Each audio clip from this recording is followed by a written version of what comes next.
Ya Fatahu ya Alim, Ya Fatahu ya Alim, iftahna butuhal arif. Yang saya hormati Bapak Manajer yang dirahmati Allah Subhanahu wa taala. Yang saya hormati Bapak administrasi bagian kantor. Yang saya hormati bapak-bapak para alim ulama cetik pandai. Yang saya hormati bapak-bapak ibu-ibu tokoh masyarakat, tokoh pemuda, tokoh ibu-ibu, serta anak-anak kami yang dirahmati Allah Subhanahu wa taala. Kalau melihat daripada botolnya nih Bu, kalau 1 jam habis nih banyak sampai ke malam nih. Sebotol sejam berapa jam nih? 1, 2, 3, 4, 5, 6 botol nih. 6 jam hanya habis. Ada tanggung-tanggung andak ke sini banyaknya botolnya. Pada kesempatan ini marilah kita bersama-sama memanjatkan rasa puji syukur kita kehadirat Allah Subhanahu wa taala. Karena atas taufik, hidayah serta inayah Allah Subhanahu wa taala, alhamdulillah pada malam ini dengan izin Allah Subhanahu wa taala kita bersama-sama dapat melaksanakan hajat keinginan kita. Yang mudah-mudahan apa yang kita laksanakan ini senantiasa mendapat berkah dari Allah Subhanahu wa taala. Besar harapan kita mudah-mudahan semuanya kita senantiasa dalam ridho dan ampunan Allah Subhanahu wa taala. Pada kesempatan ini juga rasa syukur juga kita sama-sama panjatkan kehadirat Allah Subhanahu wa taala. Kalau kita ingin menjadi orang bersyukur, kata Rasulullah sallallahu alaihi wasallam, kalau perkara dunia, kata Rasulullah sallallahu alaihi wasallam, lihat ke bawah. Kalau perkara akhirat, boleh kita lihat ke atas. Perkara dunia contohnya boleh, maaf Pak, lebih campur-campur bahasa Banjar mana yang mengerti, campur bahasa Indonesia mudah-mudahan ya semuanya. Karena ada yang di sini ada orang Jawa, orang Banjar, kawan kami ada juga orang Palembang. Tapi bini orang Banjar, alhamdulillah mudah-mudahan paham. Bapak yang lain begitu juga mudah-mudahan. Seandainya sebelum saya menyampaikan apa yang kami sampaikan nanti, seandainya ada khilaf salah dalam ucapan bahasa saya mohon maaf terlebih dahulu. Jadi kalau perkara dunia, ibu-ibu lihat ke bawah, jangan lihat ke atas. Contohnya, bila Mama Udin ada emas 2 mayam, jangan melihat yang 3 mayam. Lihat ke bawah yang si Mama utuh 2 mayam, awak 2 mayamnya semayam setengah juga. Itu gin pagi patang mengumpulkan bilang aja semayam setengah juga. Umuran udah 70 umur hanya emas semayam setengah hanya. Nah, yang mana ada ampun setengah semayam setengah tuh lihat ke bawah yang semayam itu. Kayak itu aja yang semayam, lihat yang setengah mayam. Jangan melihat ke atas. Yang setengah mayam tuh lihat juga tuh si Mama Udin tuh umuran dari sahabat emas. Pakai imitasi bang dari ujung sini ke sini memang banyak tapi imitasi bila ada putih culupnya. Tuh. Jadi jangan melihat ke atas, lihat ke bawah. Urusan dunia. Yang berimitasi juga lihat aja tuh si Mama Ano tuh sama Jeli itu aja. Bawa umuran gak ada semua pakai apa-apa. Gelang tadi cuma anu dia jatah di sini. Umuran sampai ke mati. Nah. Lihat ke bawah, urusan dunia. Bila lihat ke atas kena timbul penyakit. Urusan akhirat boleh lihat ke atas.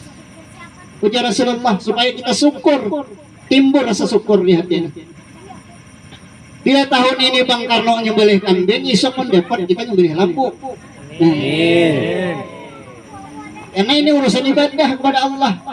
Hari ini nya bersedekah kambing dimakan semua anak ada. Alhamdulillah berkah. Bersedekahnya. Ini ada. sudah di pasar sana. Datang panitia Isra Mi'raj ngumpul duit itu 200 juta di BNI itu, di BNI. Sekali ambil yang 1.000-2.000 rupiah paling halus. Itu urusan paling kedekut kita nih Bang. Orang bisa salat malam, kenapa kita tidak bisa salat malam? Orang salat bisa tepat waktu, kenapa kita tidak bisa? Orang hadir malam ini memperingati peristiwa Isra Mi'raj bisa, kenapa kita tidak bisa? Kalau urusan akhirat dia ke atas, kita harus bisa. Karena kata Rasulullah SAW, yang boleh kita hiri, ibtidah, artinya hiri yang tidak merugikan orang lain dua. Yang pertama hiri kepada orang yang punya ilmu, kemudian ia amalkan. Yang kedua hiri kepada orang yang punya harta, tapi dia bersedekah di jalan Allah. Tapi bukan maksud merusak, artinya kita ingin lebih dari mereka. Nah, kalau kita ingin jadi orang syukur, kalau kita bersyukur janji Allah sudah pasti. Bila engkau bersyukur la in sakartum la azidannakum wa la in kafartum inna adzabi lasyadid. Bila engkau bersyukur akan nikmatku kata Allah, Allah tambah lagi nikmat. Tapi bila engkau kufur akan nikmatku, siksa Allah nanti teramat pedih. Mudah-mudahan Allah golongkan kita orang yang bersyukur atas nikmat Allah. Karena syukur kita itu bukan untuk Allah, bukan. Allah kada perlu kita. Kita yang perlu Allah.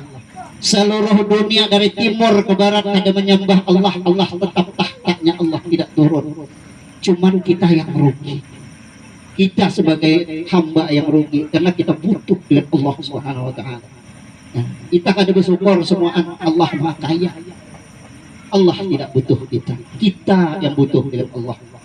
Nah, mudah-mudahan kita digolongkan Allah orang yang senantiasa bersyukur atas nikmat Allah, sehingga kenikmatan itu menjadi keberkahan bagi kita semuanya. Amin.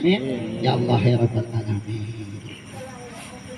Salawat serta salam marilah dengan tidak bosan-bosannya Pak, kita lafazkan, kemudian kita hadiahkan keharibaan baginda Rasulullah sallallahu alaihi wasallam. Karena di dalam sebuah hadis Rasulullah sallallahu alaihi wasallam, salawat itu banyak keutamaannya, banyak fadilahnya. Salah satu kata baginda Rasulullah sallallahu alaihi wasallam, wasamratuhu usul illa sab'atihi was-suhbatihi fil jannah. Jadi salawat yang kita baca, salawat yang senantiasa kita lantunkan, nanti akan berbuah. Inya berbuah. Jadi apa saja yang kita harap di dunia ini, ibu bapak, pak manajer tanya, pak manajer nanam sawit di sini yang kita harap buahnya, daun hijau, tandan gana-gana, tapi kada berbuah, kada berguna. Kita tanam pinang, bagus daunnya hijau, batang besar, tapi tak ada buah, tak ada gunanya. Begitu juga kita tanam misalnya durian, daun lebat, pokoknya besar, tapi tidak ada buah, tidak ada gunanya. Yang kita harap itu adalah buahnya. Nah, jadi salawat yang kita baca, kalau ikhlas karena Allah Subhanahu wa taala, insya Allah akan menghasilkan buah. Buahnya yang pertama kata Rasulullah sallallahu alaihi wasallam, wasamratu usul ila sab'atihi. Yang pertama insya Allah kita semuanya nanti akan mendapat syafaat dari baginda Rasulullah sallallahu alaihi wasallam. Syafaat itu artinya penengah, penghalang kita dari pedihnya neraka, dari siksanya dunia, siksa akhirat, penengah, penolong kita. Ada syafaat Rasulullah namanya syafatul ujma, syafaat yang besar. Contohnya di dalam kitab yang diterangkan, kitab Sulam Taufik diterangkan. Salah satu syafaat dari Rasulullah sallallahu alaihi wasallam, kita ini Pak tukang maksiat semua, tukang dosa. Kalau dosa kita, amal yang kita lakukan bisa menghapus dosa kita, tidak akan cukup amal kita. Juga kita berharap dari syafaat dari Rasulullah Sallallahu Alaihi Wasallam. Dosa kita Bu hari-hari lakukan istighfar setahun sekali. Karena ada acara istighosah baru istighfar setahun sekali. Dosa hari-hari menumpuk, tidak seimbang. Jadi harapan besar kita adalah syafaat dari Rasulullah Sallallahu Alaihi Wasallam. Yang seharusnya kita masuk ke dalam neraka dengan banyaknya kita berselawat sewaktu hidup di dunia, insya Allah Bu. Insya Allah Pak, tidak jadi kita masuk ke neraka. Yang seharusnya kita lama di dalam neraka karena kita waktu hidup di dunia banyak berselawat kepada baginda Rasulullah Sallallahu Alaihi Wasallam. Insya Allah menjadi tidak lama kita di dalam neraka. Begitu juga kepada orang tua kita, keluarga kita. Mudah-mudahan semuanya kita doakan bisa mendapat syafaat dari baginda Rasulullah Sallallahu Alaihi Wasallam. Ini buah yang pertama. Di dalam hadis tadi seterusnya Rasulullah juga mengatakan wasuhbatihi fil jannah. Karena salawat yang kita lafazkan, karena salawat yang kita ucapkan, mudah-mudahan Bu Pak, kita akan dikumpulkan Allah Subhanahu wa taala di dalam surga bersama baginda Rasulullah Sallallahu Alaihi Wasallam. Mudah-mudahan amin ya Allah ya Rabbal alamin. Di dalam hadis lain juga diterangkan bahwa Pak Bu, ini keistimewaan salawat. Kami guru kami Syekh Muhammad Kutur Rahman mengajarkan kepada kami, mengijazahkan kepada kami salawat Fathiyah, salawat Umiyah, salawat Ajamiyah, salawat Idrokiyah, diijazahkan kepada kami. Kami sami'na wa ata'na, kami dengar dari guru kami, kemudian kami taati dan kami amalkan. Salah satu keutamaan salawat, insya Allah Bu, doa kita nih Bu lah, ini bahasa Banjar, bercampur. Doa kita dengan Allah itu ada hijab, ada penghalang. Antara kita dengan Allah itu terhijab doa kita itu. Supaya hijab penghalang antara doa kita dengan Allah, maka kita harus pakai etika berdoa. Pertama kita puji Allah, kita baca salawat kepada baginda Rasulullah Sallallahu Alaihi Wasallam. Insya Allah hijab yang menghalangi doa kita dengan Allah akan carik, akan koyak, maka doa kita akan sampai kepada Allah Subhanahu Wa Taala. Minta untuk kebaikan dunia dan akhirat. Ini cerita Bu, cerita Pak sedikit. Pengalaman kami. Kami itu disuruh guru setiap malam Jumat di pesantren tuh Pak ya, mengamalkan salawat. Dulu diijazahkan salawat nariyah yang mungkin kita sudah sering mendengar. Diamalkan katanya 4.440 kali. Nah, jadi karena kami ada pesantren itu ada 10 orang, jadi dibagi itu 4.444. Nah dibagi berapa? Misalnya 200 orang, 300 orang dibagi sampai jumlahnya segitu setiap malam Jumat. Jadi keutamaan salawat ini, kalau kami belajar ilmu namanya ilmu batin Pak, ilmu tasawuf. Jadi ilmu tasawuf ini apa yang diamalkan, apa yang kami rasakan, dan apa yang kami ceritakan. Jadi setelah kami mengamalkan ilmu ini Pak, tidak lama guru kami itu pengalaman pergi ke Tangerang. Saya tinggal di pesantren itu tinggal 4 orang nih Bu. Saya ini yang paling tua, orang Riau, yang lain itu ada orang Bandung, orang Jakarta, kemudian ada orang Tangerang. 4. Jadi kegiatan di pesantren itu sama-sama paham di pesantren Pak. Hari-hari itu asal nanti kalau sudah sembahyang duha jam 10, udah sembahyang duha jam 10, kemudian cari rumput, umpan kambing, umpan di domba, cari rumput di orang Banjar di galangan sawah orang cari. Mencari rumput bukan main payah. Dari jam 10 sampai jam 12 dapat sekarong, gimana? Itu tuh rumput sapakah sarit terus tahu durang. Dapat sekarong sampai jam 12. Jadi apa sambat orang kawanan ikan bulik ke kampung ke sana, dia depan rumah tangga ya kok ambil rumputnya tapes diupah orang lagi duit juga. Apa banyak rumput di sini kengalian jadi rumput. Nah, jadi mulai cerita pengalaman tadi. Pada suatu hari Senin, ada hari Senin, hari Kamis, kami itu jaguru puasa sunat hari Senin Kamis antara 2 aja karena kondisinya waktu itu puasa. Sesudah itu sudah selesai mencari rumput, aku turun sembahyang di surau gini, ini surau sama lainnya, suraunya ada lagi. Kita bangun nanti sama-sama Pak ya, surau kita bangun lagi. Jadi di surau itu duduk di depannya itu tempat pemasak. Jadi itu sudah 4 hari guru sudah berangkat, kemudian beras di situ aku berduduk tadi tengah hari sudah zuhur sembahyang. Beras di dalam kaleng itu sisa sahur tadi cuma ada 1 kaleng lagi Bu, 1 canting susu gitu dah. Ikan ada 2 lagi, ikan karing. Amun di Jawa itu ikan karingnya dibungkusnya Bu, dibungkusnya 4 bungkus 1.000 rupiah. Jadi makan sahur tadi 2, tinggal 2 aja buka kan nih. Buka. Jadi aku lihat ini kalengnya biasa kami masak tuh nanti sudah asar. Jadi kami buka kaleng, aku lihat nasi ada, beras ada, bukan nasi, beras masih ada, sekali ada akan buka. Ikan juga ada lagi 2 dalam plastik. Dalam plastik ikan masih ada 2.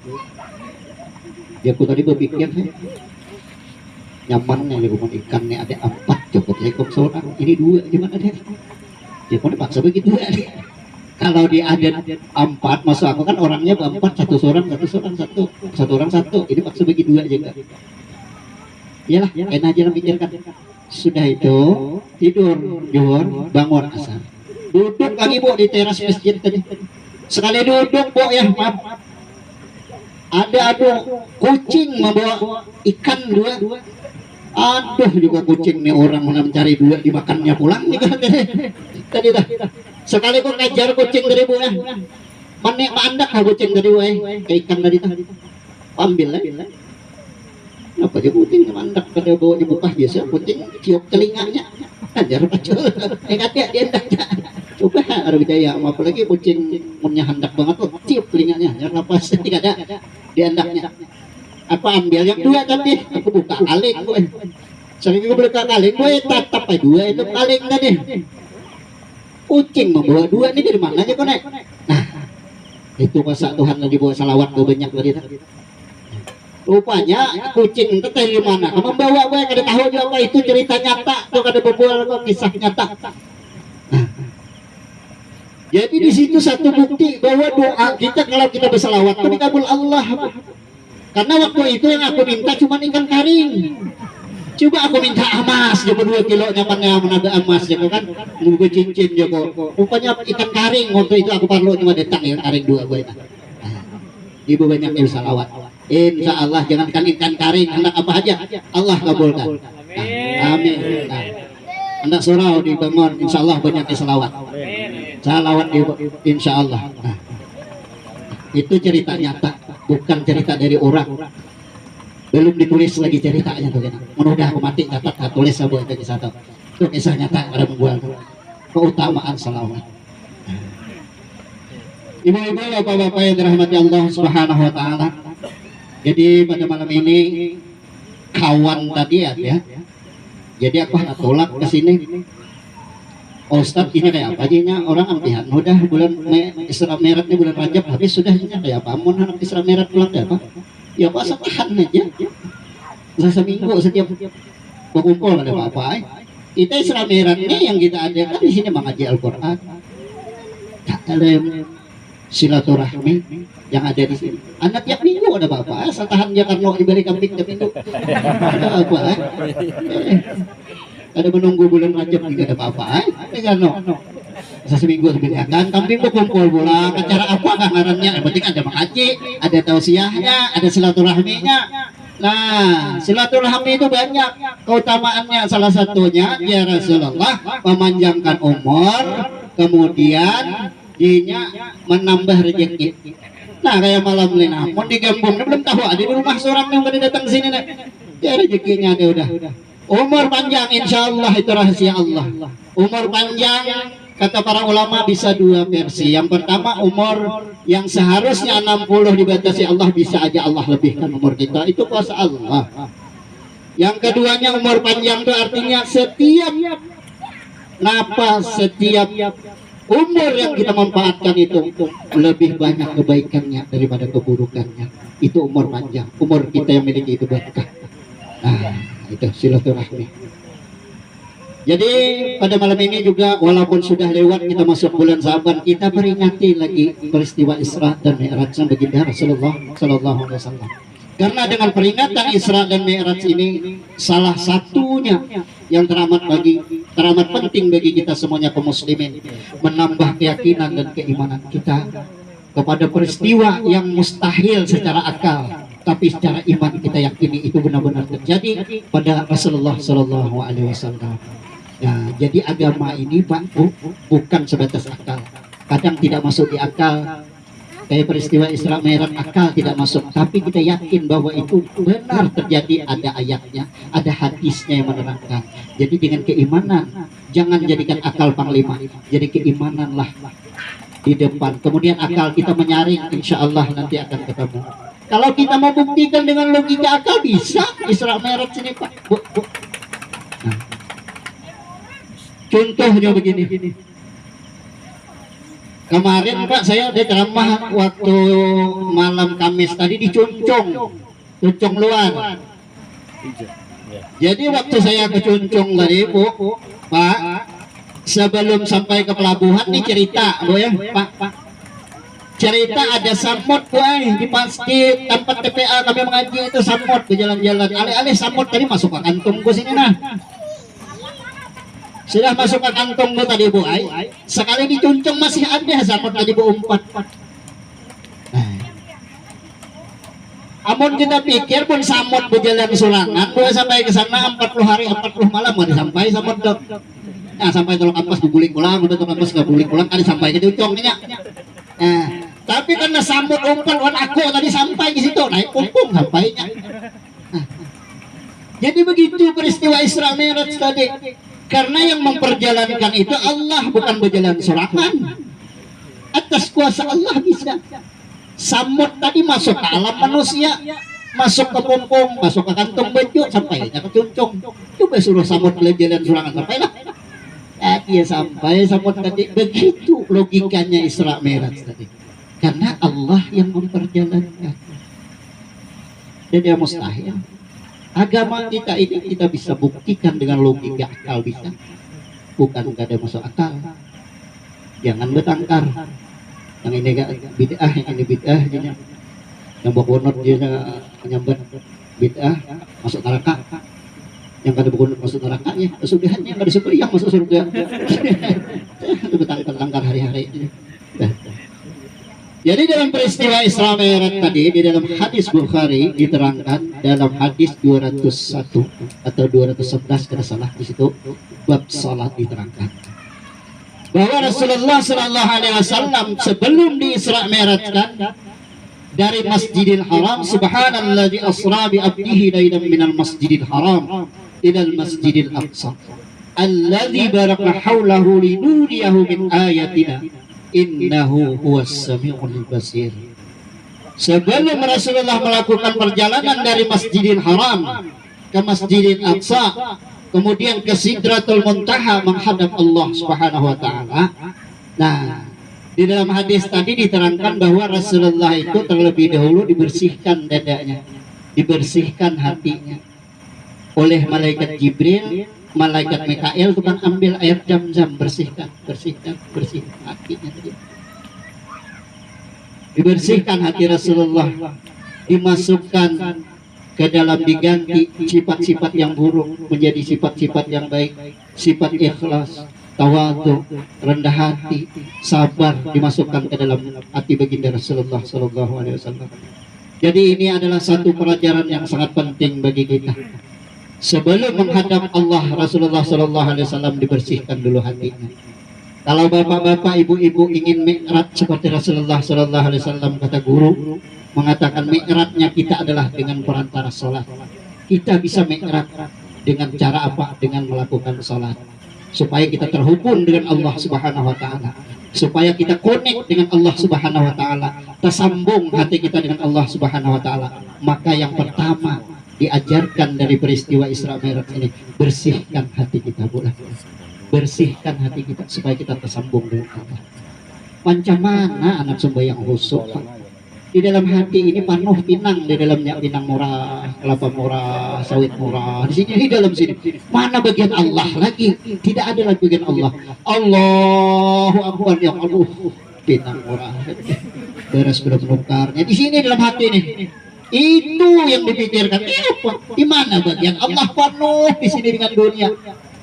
Nah, jadi pelajaran yang amat penting bagi kita, bersihkan hati kita supaya tersambung dengan Allah Subhanahu wa taala.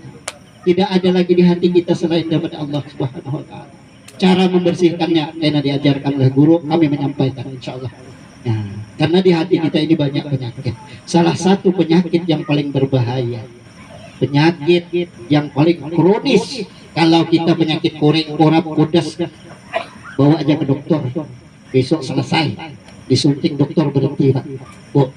Tapi kalau penyakit ini, Bu, ulama besar sekalipun, ulama yang sekolah di Azhar sana, Al-Azhar sana, sekolah di Makkah sana, bila tersimpan penyakit ini berbahaya. Karena penyakit ini merasa diri paling baik, seolah-olah yang lain kecil semuanya. Akulah yang paling pintar di kampung nih, akulah yang paling kaya di kampung nih. Ini penyakit. Bila ulama sudah terjangkit penyakit ini, berbahaya penyakit ini. Karena penyakit ras setan iblis itu diturunkan dari surga karena kesombongan. Sekecil jarak kesombongan, nah itu pun tidak akan mendapat ridho dari Allah Subhanahu wa taala. Jadi penyakit ini, penyakit hubung dunia ini, sebelum kita menghubungkan diri kita, menghubungkan hati kita, menghubungkan ruh kita, menghubungkan batin kita kepada Allah, bersihkan hati kita. Kita bersihkan hati kita, Bu. Kita usahakan bersihkan hati kita dari penyakit-penyakit. Yang pertama, hubung dunia. Orang mau jadi perampok, orang bisa jadi maling, bisa korupsi, tidak amanah, kata Pak Manajer tadi itu. Karena apa? Karena hatinya kotor. Ada penyakit hubung dunia, cinta dunia berbeda-beda. Penyakit ini kita harus bersihkan pelan-pelan. Cara kita supaya kita terhubung dengan Allah. Ketika kita takbiratul ihram, Allahu Akbar, tidak ada yang lain, Allah lah yang ada di hadapan kita. Kita hadirkan hati kita bahwa Allah melihat kita. Walaupun kita tidak melihat Allah, yakinlah bahwa Allah melihat kita. Nah, itu makam ihsan artinya. Kita tidak melihat Allah, tapi yakinlah ibadah kita dilihat oleh Allah Subhanahu wa taala. Kalau sudah Allah yang melihat kita, timbul rasa malu kita kepada Allah Subhanahu wa taala. Nah, ini penyakit. Ada juga penyakit di dalam batin kita, penyakit SMS namanya, Bu. Pak. Penyakit SMS ini senang melihat orang susah, susah melihat orang senang. Itu penyakit itu, Bu. Nah, penyakit ini penyakit dengki namanya. Bila orang senang, awak susah. Si Ano tuh nukar TV panik kemana? Si Ano tuh dia nukar bola hanya. Jadi 2 hari 2 malam si Ano itu nukar Honda hanya isok kalau nukar paramik, apa paling kepala mikir-mikir. Sebenarnya orang nukar kabur pulang, awak ke rumah sakit diimpus. Itu penyakit. Susah melihat orang sana. Bila orang sana awak susah. Bila melihat orang, bila awak susah, senang melihat orang SMS susah melihat orang sana. Bila orang senang susah, kita. Bila orang susah, awak senang, mampus ikan bangkrut dijualan, mampus usaha semua. Ya penyakit tuh. Nah, apa sampaikan Allah, Allahu Akbar, yang lihat orang hanya lakongannya haus itu, aku dia hanya penyakit, ibu penyakit. Kada sampai ke Allah, ayah. Ini kena diajarkan. Kami kada istilahnya tuh, kami hanya menyampaikan apa yang diajarkan guru, insya Allah bermanfaat bagi kita semuanya. Itu penyakit itu. Ada juga penyakit ujub, merasa bangga diri, seolah-olah dialah paling pintar di kampung, dialah paling hebat di kampung, yang lain-lain itu adalah kecil aja, tidak ada yang lain. Dialah paling kaya katanya kan.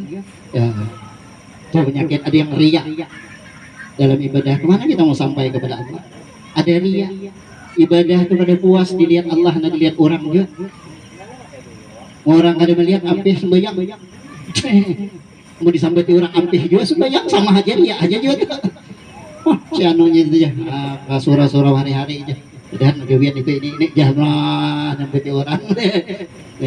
Baru tersinggung ini tidak ampih sembahyang sampai orang. Jadi ria itu bila dipuji, hendak dipuji orang, kemudian hendak dihina orang. Padahal rata kita dipuji sama aja, dihina pun sama aja. Karena takdir kita itu, kalau kita dipuji, yang punya pujian itu cuma Allah tuh, kita tidak hak pujian tuh. Bila ada orang memuji kita, kita kembalikan kepada Allah. Bahwa yang berhak dipuji itu Allah Subhanahu Wa Taala. Ada di dalam kitab tuh ada 4 pujian ya. Yang pertama puji Allah kepada Allah. Tahu tak ibu? Pak, puji Allah kepada Allah. Bingung kalau Allah memuji ini apa? Al-Quran kita baca Al-Quran itu kan kalam Allah. Allah memuji, kata Allah, akulah yang maha kaya. Berarti Allah memujinya dengan kalamnya sendiri. Itu puji Allah kepada Allah. Kemudian memuji Allah kepada makhluk. Allah memuji kepada Nabi Muhammad. Kemudian memuji makhluk kepada Allah, Nabi Muhammad, Nabi Ibrahim memuji kepada Allah. Kita pun memuji kepada Allah. Yang terakhir yang kita harus hati-hati, ketika kita sesama kita memuji, maka kembalikan kepada Allah. Nah, setan itu punya jebakan bu, yang sangat kita hati-hati. Kadang-kadang orang dihina bu, bisanya minder. Tapi ketika dipuji orang itu, setan disitulah punya kesempatan. Ketika dipuji manusia itu kebanyakan terjebak di situ dengan pujian. Padahal itu dari setan. Nah, kalau kita saling memuji antara satu dan lain, kita kembalikan kepada Allah bahwa yang berhak mempunyai pujian itu adalah Allah Subhanahu Wa Taala. Jadi kita bersihkan hati kita untuk supaya kita tersambung dengan Allah Subhanahu Wa Taala dalam melakukan ibadah. Baik ibadah yang hubungannya dengan manusia maupun hubungannya dengan Allah secara langsung. Bapak Ibu yang dirahmati Allah Subhanahu Wa Taala, ini kada diminum nih Bu. Jadi kada ketahuan bila ampihnya.